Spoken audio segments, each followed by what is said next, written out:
What is going on, ladies and gentlemen? Welcome to Inner Mom's Basement. I am, of course, Rage Quit Pat, and tonight I am going to be the lone wolf of tonight. I'm normally joined by Headshot Dan. He's a little bit busy tonight, so I'm going to be the lone wolf tonight. But what a week it has been in gaming this week. A lot of news. Some games dropped out. State of Decay, Detroit Become Human. I will review both of those games and I'll give you my take on Battlefield 5 and Call of Duty 4 Black Ops, which was revealed last week, Battlefield, which was revealed on Wednesday. That's going to be the big topic today. So without further ado, let's get started. So earlier today, for the Madden fans out there, Madden 19 finally has a release date. Of course, we all knew it was going to be August. It always releases normally in the summer. August 10th for Madden. But if you get the Hall of Fame edition, who is the cover boy this year, that is Terrell Owens. Last year did the GOAT edition with Tom Brady. This year we have a Hall of Fame edition with Terrell Owens, and that gives you, it's $80. That gives you early access August 7th, a 12 gold team fantasy pack for those Ultimate Team players out there, an Elite Legends player, which they have listed here, Terrell Owens or Dan Marino for Ultimate Team, and also you also get to pick one Elite member from your favorite team as well. So that's pretty cool there for the Ultimate Team players out there. They didn't reveal too much, but one of the gameplay features they are fixing is they're going to upgrade Connected Franchise. Now, this has been a asked, you know, thing to do in this game for a very long time. The Connected Franchise has been very boring and very bland. There really hasn't been much done to it, so hopefully EA finally works on Connected Franchise and also improved player animation, like running back, pushing the pile up front, and cutting better against the defense. So those are some notable things there. They didn't really show anything too gameplay-wise. They just kind of showed Terrell Owens talking and revealing that he's coming back and he's on the Hall of Fame edition of Madden. We don't know who's the regular cover boy. But I'd like to hear your feedback. Who do you think is going to be on the cover of Madden? But that's pretty cool. I did play Ultimate Team in last year's Madden for a little bit. Couldn't get into it too much. Died down for me for a little while, but for $80, it's not bad to start it off. Now let's move on to some other news as well. Nintendo filed a trademark for the Nintendo 64 over in Japan, which is starting to fire up some more rumors that we could possibly be seeing a mini N64, ladies and gentlemen. Now that is big. We've had the mini NES, we've had the mini Super NES, and if we possibly get a mini N64, I wonder what games we could possibly see on that. There's been such a wide and great collection of video games on that console. I would assume we could possibly maybe see Super Mario 64, possibly maybe a Legend of Zelda. Ocarina of Time, wow, that would be huge for the Nintendo fans out there. Unfortunately, I doubt we'll probably see GoldenEye due to the copyrights. Rare is now owned by Microsoft. And also, we probably won't be seeing Perfect Dark, so that's unfortunate. Both of those games on N64 were great. But these rumors are starting to become true now. Nintendo filed that trademark, so it's starting to get a little bit crazier now. So I can't wait. I hope it comes true, and I do hope they make a lot of copies. I mean, consoles, because the Super NES, they did good, did well in their promise. They did keep making consoles. There really wasn't too much of a big shortage. They weren't that hard to find. The NES, they're going to be re-releasing some more consoles again. They made a big mistake on that one, so it's good Nintendo is, listening to their fans, and they're trying to avoid, the big problem with the original NES Mini was the flippers buying it, flipping the console to like $400 or $500, which was obnoxious. But the Super NES wasn't hard to find, so I'm glad Nintendo kept on their promise on that one. Moving on, disappointing news for Telltale fans. Wolf Among Us Season 2 has been pushed back to 2019. We haven't seen Wolf Among Us. I believe Season 1 came out, I want to say 2015. It was highly acclaimed, really good. Was really looking forward to Season 2. I know it's Telltale this year. We're still waiting on Walking Dead, the final season with Clementine. They also did announce, again, Wolf Among Us was announced as well. We don't know what else Telltale's cooking up. The rumor's always been a James Bond video game series. So unfortunate news for Telltale Games. So, and again, we move on. Um, doesn't look like I don't really see any other news kind of dropping. But let's just move on to one of the other topics at hand here. Rainbow Six Siege for PC players. They're on their test servers right now, and Operation Parabelli. Hope I don't botch this. Parabellium. I mean, I tried my best here. Sorry if I botched it, but that has dropped on PC. 2 new Defender operators. We also have a new map. I'm going to kind of talk about it here for console and everyone else. So it releases June 5th. So very excited for that. That comes out about not next week, the week after. So less than 2 weeks. Very excited. The season before that, Operation Chimera, we had the outbreak mode timed for a little while. And then we had 2 attacking operators, Lion and Finka, which Lion was nerfed a little bit, but now we move on to 2 defending operators who are Italian. So here we go. Let's bring it on here. We have Alibi. Excuse me. Sorry, guys. Her gadget is called Prisma. Her armor's a 1, and her speed is 3. So she's a little bit of a roaming character. So basically, her Prisma, she carries 3 of them, is a holographic. Basically, you kind of throw it in certain spots, and it's like a hologram of her. So it's basically kind of a good way to kind of flank defenders or throw them off guard. Basically, if the defender shoots at it, it will reveal their position for a couple seconds, so you could kind of flank around them or just kind of have an idea of where they're coming from. It's kind of like a little bit of a camera. If they shoot at it, basically it flickers into blue, and that's pretty cool. I am a roaming character, so Alibi is someone I could see myself using. I saw a little bit of her SMG. It's almost described as her the MKX on Valkyrie as far as the strength and the recoils and everything. She also carries a very powerful shotgun.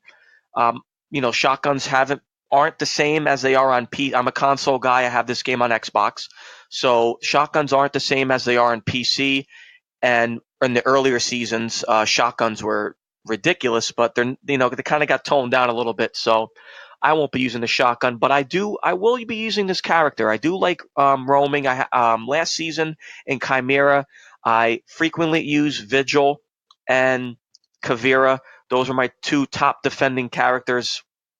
I would say I would definitely give Alibi a shot. It's definitely someone it fits my play style. I do like to roam, as I said before. I would like to throw her holograms in certain spots, kind of know where the enemy's going. And in certain places where I normally hide, I could throw my hologram in there, kind of throw them off guard and flank around. So that's really cool. The counters, however, it can be destroyed by Twitch. Also, Thatcher throws it off a little bit. It disrupts it as well. And Glass does not get fooled by her holograms. If you look down his scope, he does not get fooled. You could kind of tell if it's a hologram or not. So maybe we could see kind of more Glass plays as well. But definitely looking forward to using this character.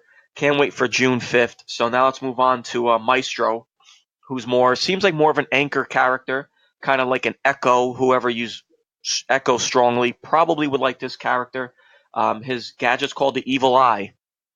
His armor is 3, and his speed is 1. So basically, his Evil Eye is a defensive turret, also a camera. So basically, with this, it's deployed basically like Jaeger's ADSs. So you could put them on the wall. I'm sorry. Yeah, ADS you could put on the floor, but this one's more for put on the wall. It kind of holds back the defenders, kind of disrupt them.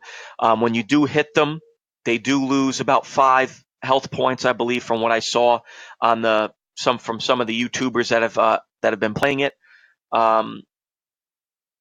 Also, the way to destroy it is basically the armor kind of keeps it closed. Obviously, when you have to shoot, the armor opens up, and that's kind of the way you can destroy it. Also, you could kind of destroy it by the base. It's pretty much indestructible when it's locked up, but I believe if you melee it, I'm going to pretty much test this out because I've seen some YouTubers, throw Thatchers at it. It didn't work. Twitches, it didn't work. So I'm definitely going to test this out in a custom game before kind of jumping in. I don't know 100% how to destroy this thing, but I know when the armor opens up for him to shoot, you can just shoot at and throw it, and that destroys it. He has two of them you could put down, but again, this guy's a very heavy anchor character. So if you're a player like Echo, maybe Rook, Doc, you're definitely 100% not going to be roaming with this character. This is a guy basically to be holding the attackers back, kind of throwing them off, and also make him lose health in the process. So basically, so far what I've seen, the main thing to kind of get rid of Maestro is kill him, because nobody else, they could use his drones as cameras, but not, they can't. He's the only one that could control them. So look out for that. Echo was annoying when if you did not destroy his Echo. So it's definitely a game changer. And if you're at low health, Maestro can take you out, and that could easily end the round there. So a big game changer there. A character he has an LMG. Pretty interesting for defender. Defenders don't really carry too many LMGs, and I believe it could have the ACOG scope on there. Again, I'm gonna take a look for myself. I've seen a couple videos, but not too many. Yeah, I mean, this is one of these characters I give a shot. Echo, I was never really into. Rook, I did used to play heavily Doc, but again, as I said before, Alibi is more of my play style. I'm a roamer. Maestro is more of an anchor guy. I don't really play anchor too much, but I will if I'm in a casual. I definitely will give him a shot. Ranked, I definitely don't see myself using this character, as again I've been saying pretty much this entire talk of Rainbow Six is that I'm a roamer. So, that is a lot. Also, a new change of there's a new map as well. I haven't seen too much of the map, but I know it's. I'm not really going to talk too much about the map because unfortunately, I haven't seen too much footage on the map. But there is one map I have seen a lot of footage of, and that's Clubhouse. Clubhouse received a buff, and boy, it's really a game changer. There's not too many windows you can now spawn peek from. The garage now, instead of a ladder, has stairs walking up. The upstairs, there is now a window next to the wall where you normally would break through to kind of get into the garage. Now there's a window there. So that's a big game changer. The cash room connects to the bedroom now. So there's a whole connector of the cash room and the bedroom that connect together. If you spawn at warehouse, and the Siege players are going to know what I'm talking about. If you spawn at warehouse next to the garage, and you go into that little room there's now a downstairs that leads down to the basement. So now you kind of besides watching out for the ladder, now you have to watch out for that. So that's really interesting as well. The upstairs, again, there is no more hatches. So you can't get in through the gym hatch anymore. You can't get in through the one hatch that's by the bedroom. You also can't get into the hatch by cash room. So the hatches are completely gone.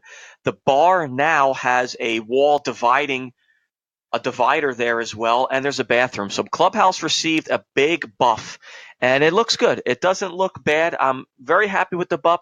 It's going to be very interesting and see how the play styles are going to change with not as much spawn peeking, especially if you're trying to get in, from the dorm. So very interesting play style. Definitely a game changer. Very looking forward to it. And I mean, that's season 2, year 3, Operation Parabellum. Again, hopefully I didn't botch it, but really looking forward to it. June 5th, it drops for everybody. It's on test servers right now for PC. Really, really stoked. I love Rainbow Six Siege, and hopefully we know that they're continuing through year 3. Hopefully they announce year 4. Very excited for this news now. Let's move on to the reviews. So 2 games dropped this week. Dark Souls, of course, is another one that also dropped Friday. Dark Souls Remaster dropped as well, but I don't really play Dark Souls, so I will not be reviewing that. I did pick up State of Decay 2 and Detroit Become Human. So both 2 exclusives. One is an Xbox exclusive with a State of Decay, and then we have Detroit Become Human, which is the PlayStation exclusive. So I'll start with State of Decay, which released earlier. May 25th. So I have Game Pass. I got it on Game Pass. So let's just go down the list here. I love State of Decay 1. it was something different. I love the survivor aspect of it. So now going in the State of Decay 2, what was the most big ass feature was co-op. So co-op is there. It's four-player co-op. The thing about co-op is um, you do not progress in your game if you jump into somebody else's game. You pretty much help them progress. If you catch rucksacks, those don't help you, but any other items you put in your inventory, that is stored for your game, though. So that is good news there. The one big problem I have with, pretty much the game in general, it is a good game. Going into State of Decay 2, my biggest problem is that Microsoft helped fund this game a little bit more, and it's just a glitchy mess. This game definitely needs a big time patch. And for people that have played this game, they know what I'm talking about. It needs a patch. The cars get stuck on any little thing with any little rock. You try to drive up a hill, I recommend not doing it because you're going to get stuck. And if you're going to try to get out of it, it's pretty much going to take about 20 minutes. I'm exaggerating, but it does feel like that. It is, there are certain co-op glitches as well. I haven't played with more than two people, but even still, I've encountered some co-op glitches where the person I was playing with Headshot Dan. He had to leave the game because he couldn't uh, attack anybody. Pretty much couldn't do anything, so I had to leave the game and come back. I also encountered a camera glitch where the camera was recognizing that I was out of a vehicle, and every time I went into the vehicle, the camera would just pretty much go all over the place. So the glitches are a main problem. Does it get tedious at times? Yes. There's really no main story to the game. Basically, the main story is to destroy plague hearts, which are new to the game, that spawn these plague zombies to where if they attack you long enough, you get infected. And if you don't treat it well enough, you end up turning into a zombie. But plague zombies are very easy to find, and it is very easy to make this medicine. So it really isn't a problem to get infected. Healing your members are survivors, I should say, it's pretty easy. And in my playthroughs, I had people infected and I healed them right away. So isn't too much of a problem. So that's so far what I've gotten with the plague hearts and the main story. There's also special zombies, very Left 4 Dead like. You have the Juggernaut, you have a feral, I believe, and that one's basically kind of like a hunter. The Juggernaut's almost basically like a bloater in Left 4 Dead, except he doesn't explode. He is pretty much probably out of the special zombies, definitely is the toughest one. I mean, he does take a lot of damage to kill, and he does inflict a lot of damage. So I haven't been killed by him yet. I have killed him, but he is a tough one. There's also another zombie. It's like a smoker. Be careful if you run him over or if you shoot at him. He does explode this poisonous toxin that's kind of there for a couple seconds. So, be careful for him.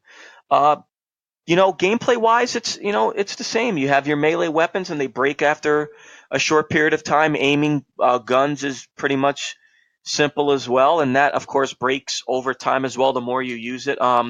You have your typical survivor missions, and you also make friends with certain enclaves as well that you help out, that you could trade with as well. And again, some of that stuff is a little tedious and repetitive, but that's, to me, I enjoy it. And you also, if the more survivors you find, the more you have to scavenge. So I have about 10 survivors now. So now I find myself having to get more food, definitely more meds. So you definitely have to scavenge for that. I'm starting to find ammo a little bit more. So on the map, when you go to these survey points, they kind of tell you what you'll possibly find, and you kind of get the general idea what you'll find in these certain areas. Like if you go to a supermarket, you're more likely going to find food. If you go to a pharmacy, you're most likely going to find meds. If you go to like a construction site, you'll find building materials to build in your complex. Like my complex, I'm in a police station right now, so I have a health station, I have a kitchen, I have beds. So you kind of get the general sense of the idea. Again, the biggest gripe with this game is that, especially for a Microsoft funded game, you would not think that this would be a glitchy mess, and it is a very glitch fest. And that's a problem, especially, with the Microsoft exclusives so far. I don't want to say they're flopping, but critically right now they haven't done too well. Sea of Thieves I think is a good game, but that's a game that it didn't come out with too much content and you kind of had to make your own fun. But State of Decay, I do recommend it. It is fun, but it does need a big time patch. Again, I haven't played with more than 2 people in my playthroughs, and even then I encountered some big time glitches. So hopefully very soon Microsoft puts out a patch for this game because it does need a patch. On the 1 to 10 scale, I give this game a 7.5. I don't think it's a bad game. I love State of Decay 1. I do like this game a lot, but it is a big problem when you have this many glitches in a Microsoft-funded game. And Microsoft just needs to kind of pay attention more to their exclusives and definitely put out a patch for this game. So I give this game a 7.5. A good game. State of Decay, it's only, $30. Not bad. And you could understand. I understand Undead Labs is a indie company, and yes, the game's only $30. But again, like I said before, if Microsoft is funding this game too, we cannot allow this to happen now. It's 2018 now. Come on, guys, get in the ball. But final verdict, 7.5. Good game. I do recommend it. So it gets approved. It gets the Rage Quit Pat approval. So there we go. So now another game that dropped, which I was really excited for. I loved Indigo Prophecy, loved Heavy Rain. Beyond Two Souls, a little bit disappointing. I was really looking forward to this game. Detroit Become Human, and oh boy, do I love this game. You play as 3 different characters, Connor, Marcus, and Kara, each with their own different story. And again, I'm not going to spoil too much, but basically, like in any other David Cage game, Quantic Dream, your choice shapes the story. Now, Connor is a different story. I don't know what goes on with Marcus and Kara, but Connor, each time he dies, his memory gets transferred over to the next copy, and some stuff does get erased. He doesn't remember a certain amount of things, but he starts to change a little bit. I won't go into more, but he does start to change, and it is a very good game. It is a little bit linear than most. Pretty much the Quantic Dream games, they're not really they're not open world, games. It is very linear in the open world, and it takes place in 2038. If Detroit, androids have kind of taken over the United States, basically, and you play as these 3 characters, and you kind of connect with these characters. Connor was sent in by CyberLife to hunt deviant androids, which basically that means androids that have pretty much have went rogue, as you would say. Marcus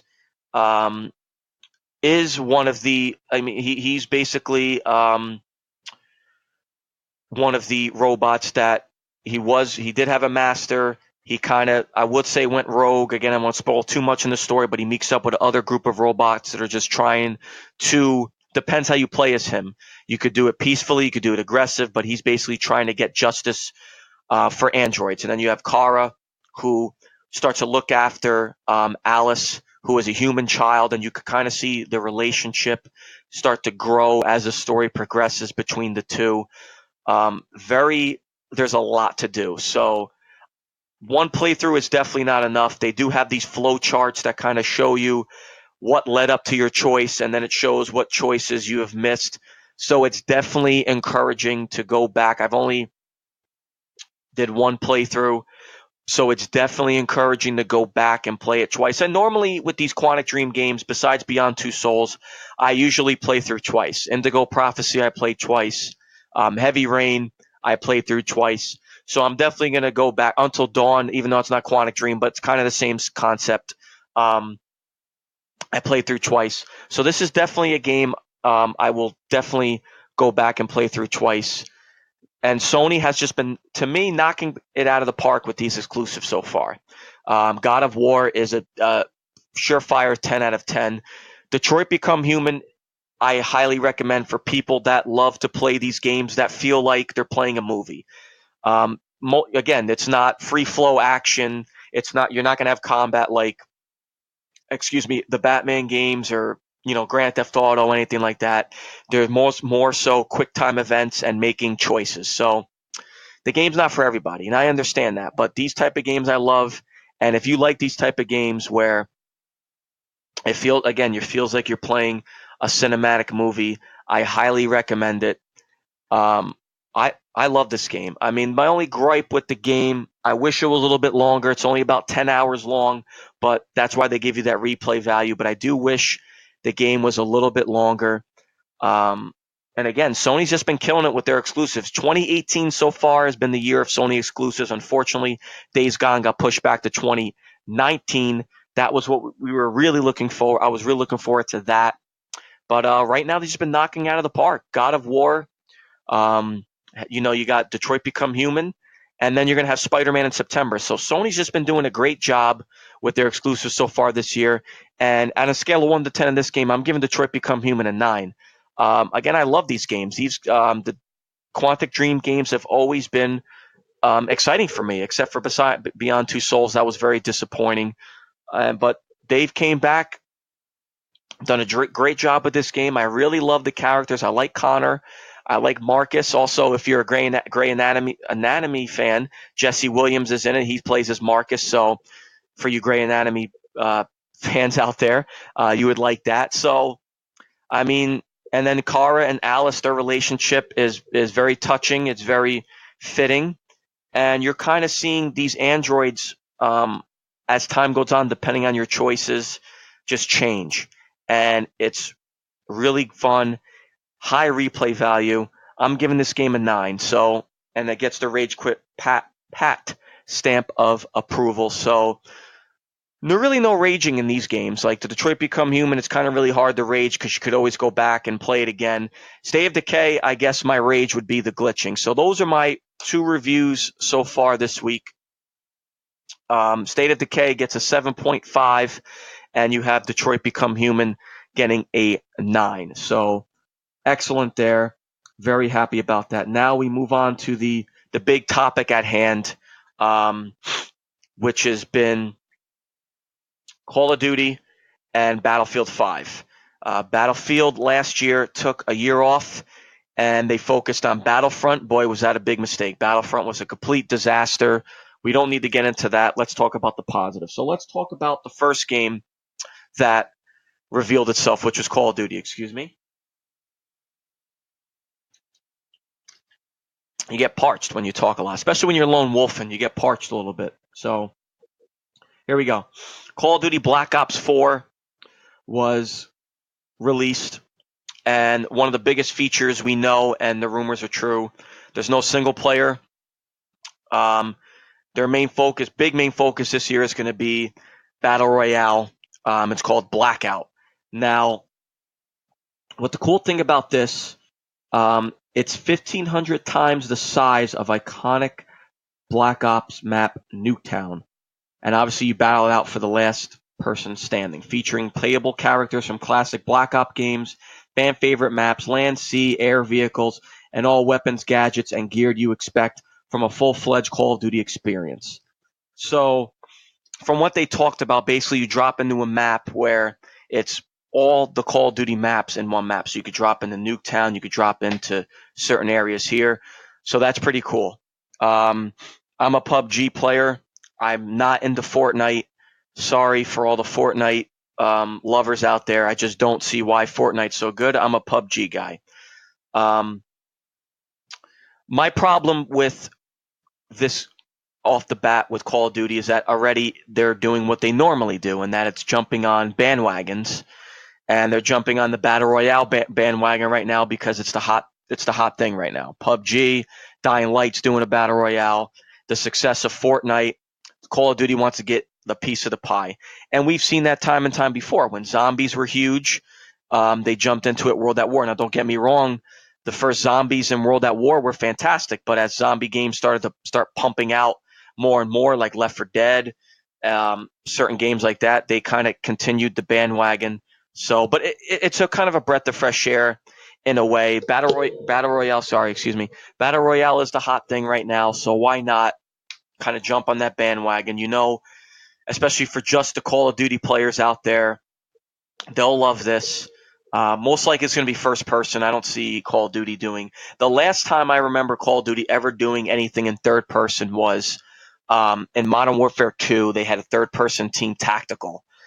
I don't see them doing a third-person battle royale. They didn't really kind of say if you could squad up. I'm assuming you could, because in Fortnite you can, PUBG you can, H1Z1 I believe you can too. I believe that's a battle royale. So yeah, I'm assuming you could probably squad up, but they didn't really touch on that. So that's one of the biggest features. Excuse me again. Sorry, guys. Oof. They're keeping it boots to ground. So, I mean, that's a good thing. You know, a lot of people angry Call of Duty, especially Advanced Warfare, Black Ops 3, Infinite Warfare, wasn't boots to ground, jetpacks flying all over the place and whatnot. It is 100% boots to ground, but you could power slide. So, even though it is kind of like a sci-fi-ish and futuristic, it is 100% boots to ground. So Black Ops 4 will also reward dedicated players with the introduction of new predictive recoil feature. Each weapon has a distinct recoil pattern. Use a gun long enough and you can master its spread for maximum accuracy and damage. This move away from randomized bullet patterns would undoubtedly please hardcore and competitive players anxious to up their game and hone their skills. Now, I like that. I do like that, and they kind of took that page out of Rainbow Six, and that's fine. Rainbow Six has basically the same type of concept with their guns. You kind of have to master the recoil patterns, so that's good, and I like that. And I do. And if you looked at the footage of the multiplayer in action, it does look a little bit crisp, and I do like that. I do like that I could use one gun, master that gun, and that's perfectly fine. I like the recoil patterns. I like having to learn what it has to, how do I adjust to these recoil spreads and everything like that. So kudos for Call of Duty like that. See, I'm not going to hate on Call of Duty, this entire podcast. I'm not. I always usually get Call of Duty games pretty much every year. I've gotten them all since Call of Duty 2. So I most likely am going to buy this game, but I am going to talk about the negatives of what I don't like about the game here. But I'm definitely going to end up buying this game at the full $60 price tag. Probably not, but we'll talk about it at the end of this discussion. So specialists are part of the show here now. Again, they kind of, each different specialist has different things it can do. Ruin, for instance, wields a grapple gun to quickly cover ground and reach higher elevation. He could also trigger a lethal area of effect. Grav slam to wipe out enemies huddled together. Fire break totes, Fire break totes a flamethrower and can emit radiation field to damage nearby enemies. Sephra creates spawn points with her deployable beacon. Recon shoots a sensor dart that reveals enemy positions, and Torque can slow down enemies with a deployable barricade. Now, I could see probably people getting pissed off at Seraphi, whatever the hell her name is, creating spawn points because, especially for the spawn campers out there, Call of Duty World War II had a big problem with spawn campers, so that's going to be a big issue. Excuse me, I had to chug a little bit of water. Sorry. That's going to be a big issue, but who knows?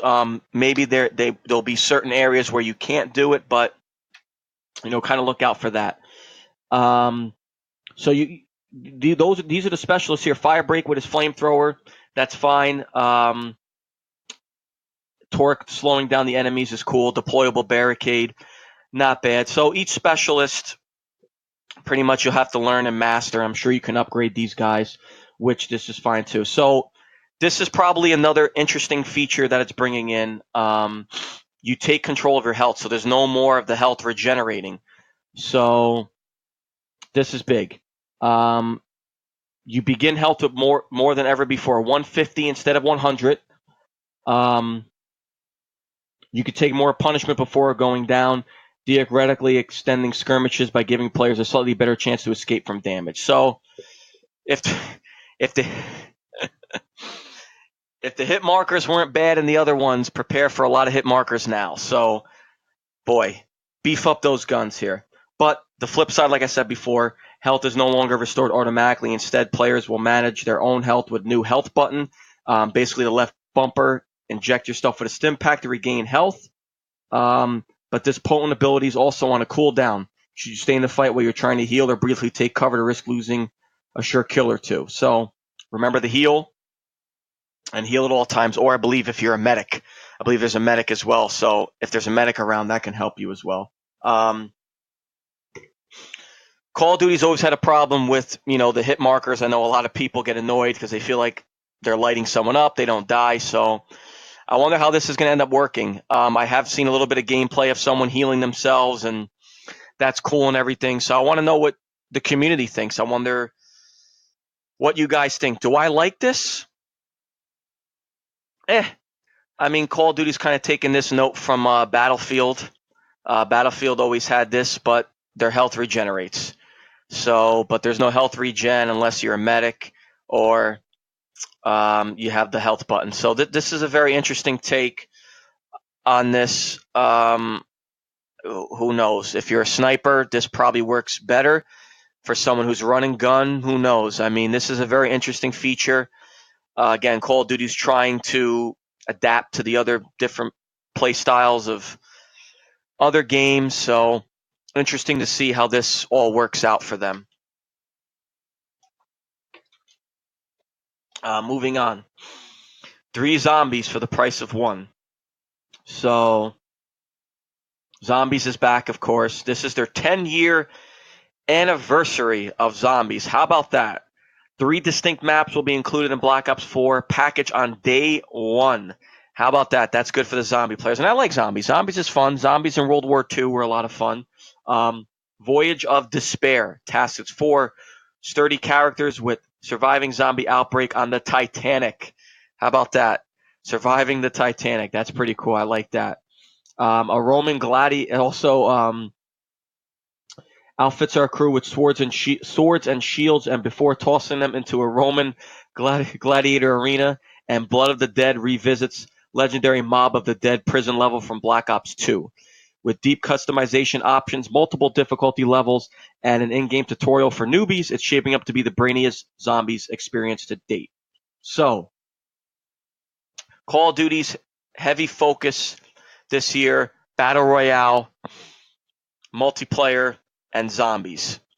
So for those players that only play Call of Duty, that could care less about the single player, I mean, I pretty much play any kind of game genre. I am going to be the one to admit the last Call of Duty story mode I finished was Black Ops 1, and that was 8 years ago. So did I care if they kept the story or not? No, I didn't really care. I was never really big into the story. I know Headshot Dan did the story, which you could check on our YouTube channel, Inner Mom's Basement. Dan did the story. No commentary if you want to check it out. I never really cared for the story. It's just a multiplayer game. So again, that's why I feel it's not worth the six. Did the gameplay look good and look crisp? The gameplay looked really good. It looked really fun. I always get a Call of Duty game. Am I buying this day 1? No. I will most likely probably get it if there's a sale on Black Friday. I'll probably get it then. They do certain sales. That's when I'll probably get Black Ops. Call of Duty's Call of Duty, man. I mean, Call of Duty's always going to be a top-selling game. It's been the staple for Activision since Modern Warfare 1. And it's going to continue on. Black Ops 4 looks like it's going to be a good, fun game. The Battle Royale, they're going to show more as time goes on. So that's awesome. Zombies, day 1, you get 3 maps. That's great too. And happy 10 years for Call of Duty Zombies as well. But unfortunately, I will not be buying it game 1. At my excitement level, we did this when we talked about E3. I would say my excitement level is at about a 6 for this game. Until I see a little bit more footage, especially with the Battle Royale mode, that's when I'll kind of decide, is it worth day 1? But the game drops October 12th. The videos are up now if you want to check out the gameplay reveals and everything. That's my Black Ops 4 coverage. Now we move on to the game that comes out the week after, Battlefield 5. Now, give me a second here. Battlefield 5, they are keeping their single player. Battlefield 5 is not getting rid of their single player, so sorry to only those people that play Call of Duty. There are people out there who like single player. Now, other games I always play single player. Battlefield I do play the single player. I don't know why. I just love the Battlefield storylines. So no idea why I choose them over Call of Duty. I have no idea, but moving on. So War Stories is back. War Stories will make a return to Battlefield 5, and it'll tell a range of stories from across the front in World War II. We don't know everywhere this mode is going to take us just yet, but locations include excuse me, freezing cold of Norway, the dry heat of North Africa, and expanse of the French countryside. EA has said it'll be aiming to tell untold stories from the war that are inspired by significant historical events at the various fronts across the globe. So, War Stories was a lot of fun in Battlefield 1.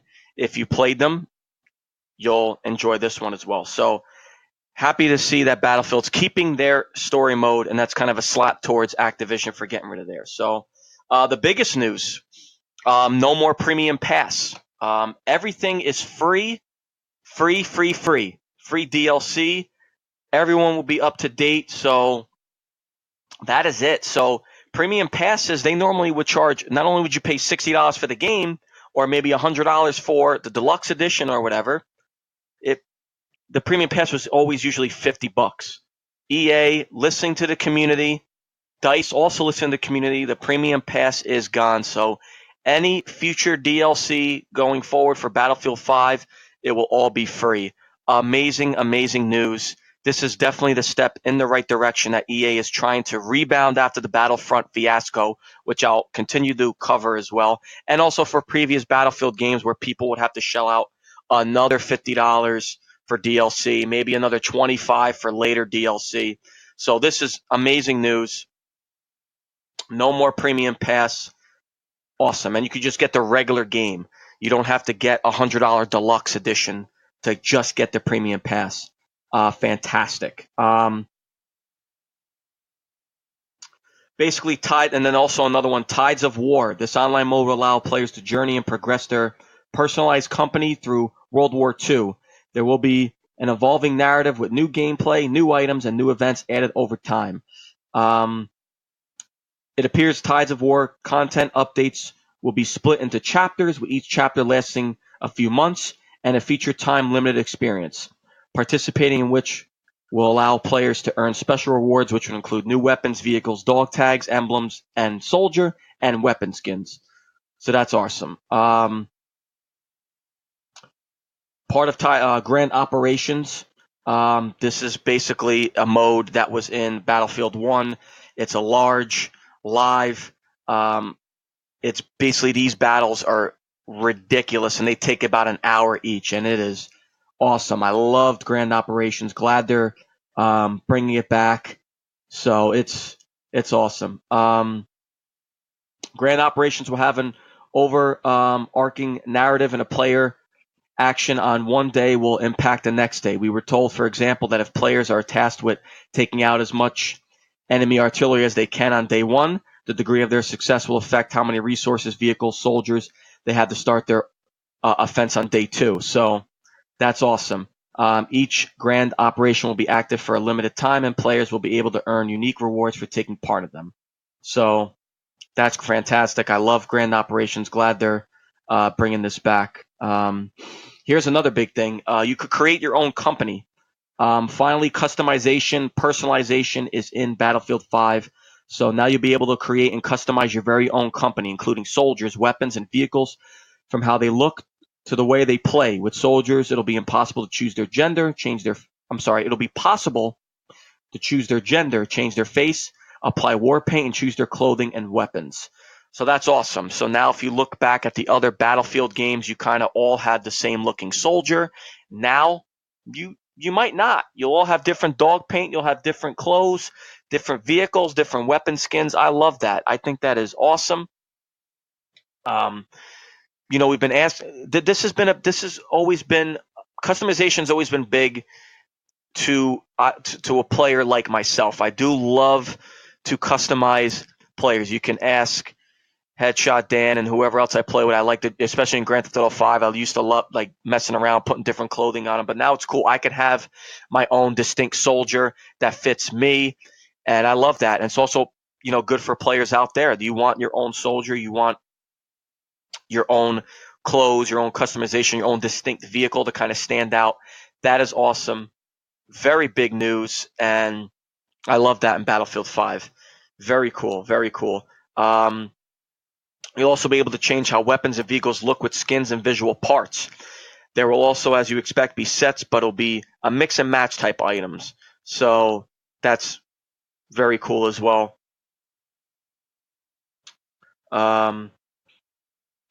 Your company will evolve and grow with you as you play, and it's up to you to create a company that suits your play style because they'll be essential as you play through Tides of War. You can decide your company's skills and level up your favorite weapons and vehicles and the way that suits you. So that's fantastic as well. There's a new there's a new multiplayer mode. It's not Battle Royale, so who knows if Battlefield will jump on that bandwagon. Instead, it's called Combined Arms. It's a cooperative multiplayer mode, which will try to inject some of the intimacy and focus of single player with the social element of multiplayer play without being overwhelming. This game mode will allow up to 4 friends to play together in high stakes behind enemy line missions, where the focus is very much on leaving no man behind. So here's an example mission where we're shown that they showed would see you and your team as paratroopers dropping into enemy territory to fulfill objectives. The aim here is to go undetected and work together with your squad, deciding on certain junction whether it's time to risk everything or extract for the sake of your lives. So this is cool. So I love, big co-op player. I love a game where you could inject your friends, play some co-op, work together. This is a cool mode. That's the only kind of thing they touched on. So this is awesome. Battlefield's bringing a lot to the table. With this Combined Arms, Grand Operations is back, Tides of War, a single player, customization, no premium pass, and then how about this? There's no loot boxes. Loot boxes are completely out of this game. There is absolutely no loot boxing system. The only way you level up is by playing the game. There is microtransactions, but it's only for cosmetic items, which is fine. I never had a problem with microtransaction for cosmetics. That's not a big deal. You're just customizing. Who cares? But the big problem, obviously, people have with Battlefront 2 was the pay to win, and the progressing system was horrible. So now it's pretty much you playing the game on your level progression, and again, no loot boxes. There's nothing wrong with that. Also, there's different gameplay strategies as well. Also, kind of the pacing of the game and strategic ways of the game as well. All players in the same squad can revive one another thanks to the return of the Buddy Revive, though those in medic class will naturally have more advantages. When medics revive those on their team, they'll be able to do so much faster, and they'll restore health to the full. Anyone else, however, will take a little longer and may not be able to bring back full health. So the guys that I'm going to play with, whoever's medic, save me first, thanks. But also save the other players too. But, focus on your squad early. The cover, you'll now have the chance to build some of your own. With the new fortifications mechanic, it's possible to rebuild and shape the battlefield by partially restoring destroyed buildings for cover, or creating your own makeshift fortifications. We're not saying to be able to go up on demolished house and rebuild it to the point where you can sit in the living room with a cup of tea, but you could build. And I know some people, when I was watching the reveal, some people are like, "Oh, Fortnite." No, it's not Fortnite. You're not going to be able to build walls and walkways to climb all the way to the top in the sky and jump down. No, you just build up a wall. You build up forts. It's World War II. That's been done. It's not crap night. You can't do any of that crap. So I like that. I like they're making the realism and kind of changing the strategy like that too. Also, You won't have to risk your neck quite as much to help someone, though. They added the ability to drag bodies. If your squad mate is lying injured in the thick of action, you'll now be able to run over to them and drag them into cover before you heal them. So look at that. Even more realism there. So now if I play with certain of my friends that are garbage that always die, I could drag them into cover and revive them. I usually play medic. I'm mostly the medic on the team, so I like being the medic. So I could drag them to cover and save them. So just the realism is, they didn't really show too much on the gameplay, but I loved when they showed in the gameplay how it jumped from a cutscene, boom, right back in the gameplay. So Battlefield 5 looks amazing. This one I'm actually excited for. You know, they took a year off, which was great. We were getting oversaturated with Battlefield, Call of Duty, Assassin's Creed, everything. So Battlefield 5 looks. I mean, I wasn't on board. I was a little bit skeptical, but after seeing all the features and everything they've introduced, I'm very on board. Definitely getting this day one. It's the week after Call of Duty. But if you have EA access, you get it earlier. If you get the premium edition, you get it a couple days earlier. But if not, October 19th, Battlefield 5 drops. That's my comparison of the two. If I had to, that's my Battlefield 5 coverage. Excuse me. If I had to pick which one of the two I'm obviously looking forward to and I'm excited for in this showdown, I guess I would say, it's definitely Battlefield 5. I mean, just the features alone, the customization, no premium pass. Battlefield 5 looks, and then the 4-player co-op and just everything. It looks amazing. Can't wait to see more gameplay when they show it at E3. Call of Duty, again, like I said before, I probably will end up getting it, but not at the full $60 price tag. I will probably wait till it's on sale. Battlefield, definitely getting game day one, 100%. I've always been a Battlefield guy. Battlefield 1, I did enjoy for some time, but kind of fell off. And I'm glad World War II is back. I love the World War II setting in Call of Duty. It did have its flaws with the respawning system, but that's that. But I still enjoyed that game a lot, and I'm glad Battlefield went back to World War II. So Battlefield 5, I would definitely say, is the game I am 100% looking more forward to and really excited for. So, look out for more footage at E3. And guys, I mean, I lone wolfed it today. So it's just been such a big week. State of Decay 7.5. That was my review. I reviewed State of Decay. I also reviewed Detroit Become Human. That I gave that a 9. I covered Rainbow Six Siege, Parabellum.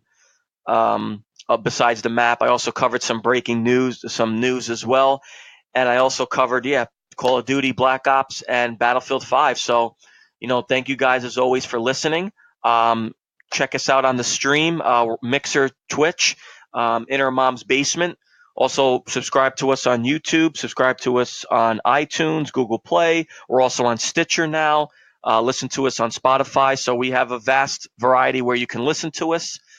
Today I lone wolfed it, so I think I did pretty good. I like to hear your guys' feedback. I always like to hear feedback. And again, thank you guys. I'm Rage Quit Pat, and I am now exiting the basement.